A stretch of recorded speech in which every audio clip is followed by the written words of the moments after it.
জান্নাত মুমিনদের শেষ গন্তব্যস্থল। আপনি চোখ বন্ধ করে কল্পনা করুন, জান্নাতে আপনি আপনার গৃহে অবস্থান করছেন।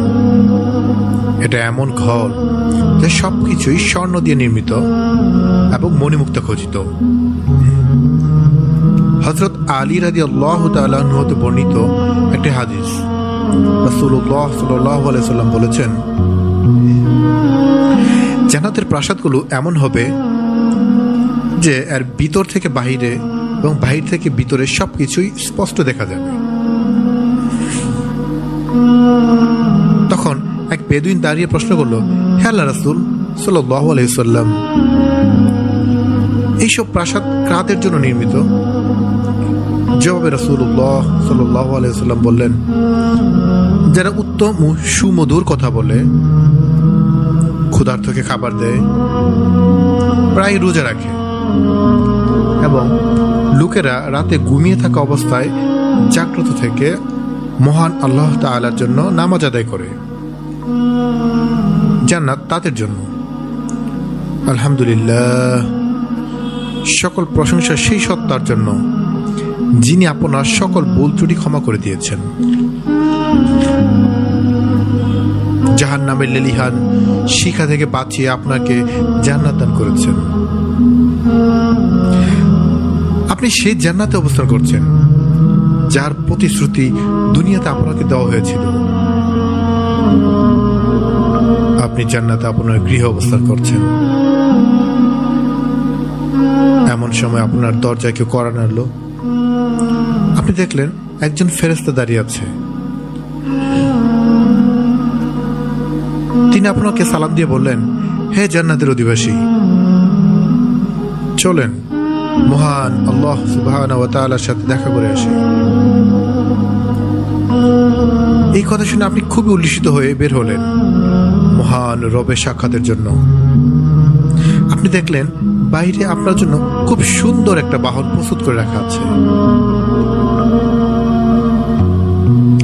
আপনি সেই বাহনে আরোহণ করে ছুটলেন খুব বিস্তৃত নয়নাভিরাম মাঠ দিয়ে, যা স্বর্ণ মণিমুক্তা খচিত পিলার দিয়ে সাজানো।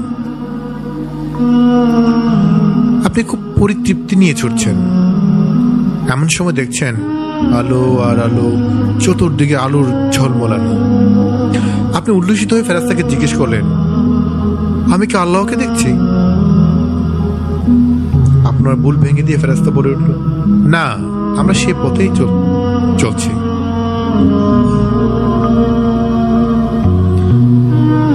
সামনে এগোতে আপনি শুনতে পেলেন এক আবেগ ঘন কণ্ঠস্বর,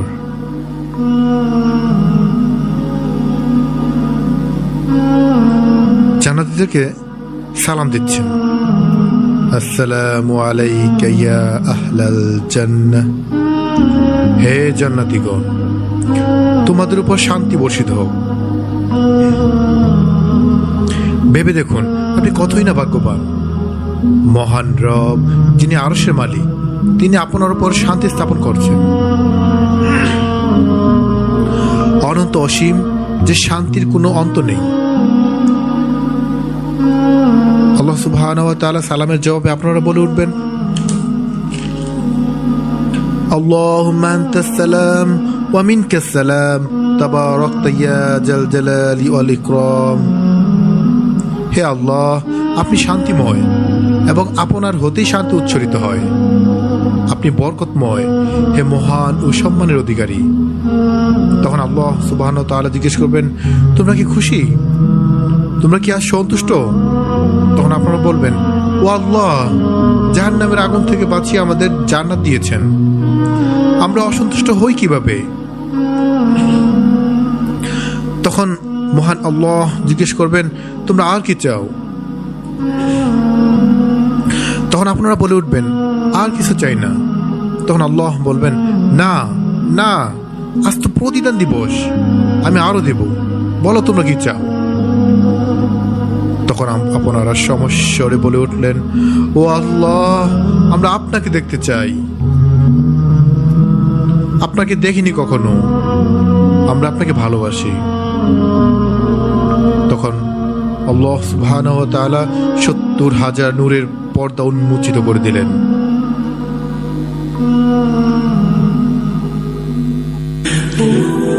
সৃষ্টি ও স্রষ্টা মুখোমুখি।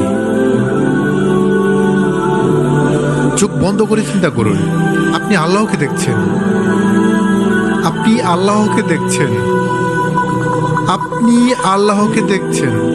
সুবহানাল্লাহ, আলহামদুলিল্লাহ, লা ইলাহা ইল্লাল্লাহু আল্লাহু আকবার।